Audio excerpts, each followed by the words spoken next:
Ganito ako magtahi mga langgano. Dahil madilim na ang mata ko, ang ginagawa ko is ganito. Ayan, meron tayong karayom, sinulid, gunting, at papel. Ayan mga langga ang aking mga gagamitin kapag ako'y may tatahiin. So, dahil madilim na ang aking mga mata, mga langga, no, kahit may salamin na ako, no, gugupit lang tayo ng kaunting papel. Ayan. So, patulis natin yan, no. Ayan. And then, ilagay natin yung sinulid.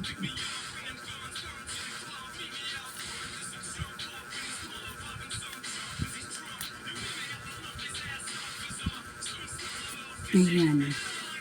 So, gupitin natin yan ng patulis mga langga. Ayan. So, ayan. Nagupit na natin, no.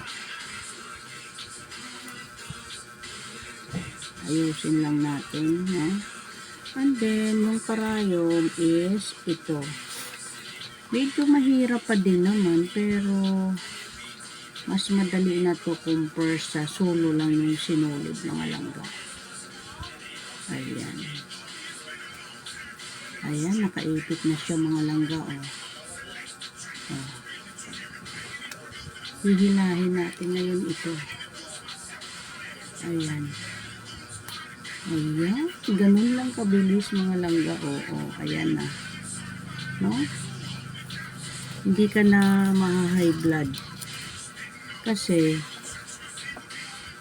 mailalagay mo na siya ng maayos, no? Yung hindi ka na manggigil. So, ganyan lang mga langga ang aking ginagawa. So, sa mga madilim na ang ano dyan at hirap na pasok ng sinulid sa karayom, ayan din ang gawin niyo mga langga. Thank you for watching. Please share this video kung may natutunan kayo at nakatulong sa inyo mga langga, no? Para yung iba malalaman din nila ang paraan kung na hindi sila mahihirapan sa pasok ng sinulid sa karayom. Ayan, thank you for watching.